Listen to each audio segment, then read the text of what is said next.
টিউটোরিয়ালে তোমাদের স্বাগতম। আজকে আমরা বুয়েট 2021 সালের একটি কোশ্চেন আলোচনা করব।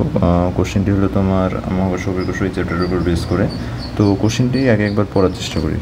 আচ্ছা, এখানে কি বলছে? এখানে বলছে যে 200 কেজি ভরের একটি কৃত্রিম উপগ্রহকে ভূপৃষ্ঠ থেকে একটি নির্দিষ্ট উচ্চতায় তুলে এর মধ্যে 6000 মেগাজুল গতিশক্তি দেওয়া হয়েছে এবং কত উচ্চতায় পৃথিবীকে পরিক্রমণ করবে, পৃথিবীর ভর, ব্যাসার্ধ, জি এগুলো দেওয়া আছে। তো প্রথমে সেই ভ্যালুগুলো দেওয়া আছে, ওগুলো তুলে নিই। দাঁড়ো। তো এখানে এখন যদি সলভ করার জন্য আমার আছে, ধরো একটা কক্ষপথ আছে, ওই কক্ষপথের কেন্দ্রমুখী বল সবসময় হচ্ছে মহাকর্ষীয় বলের সমান হয়, মানে GM ডিভাইডেড বাই হলো R² সমান হবে mv²/r। মহাকর্ষ বলের কেন্দ্রমুখী বলটা সমান ধরে এখানে যেখানে তোমার r হলো r+h, মানে পৃথিবীর সেন্টার থেকে ডিস্টেন্সটা। এখন কাইনেটিক এনার্জি এক্সপ্রেশন থেকে আমরা কি জানি? এটা হলো 12 mv²।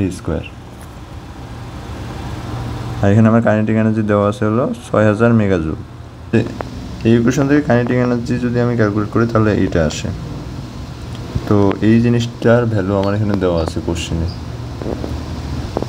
তো এখানে ভ্যালুটা বসাই। ওটা হলো 6000 মেগাজুল মানে 10⁻⁶।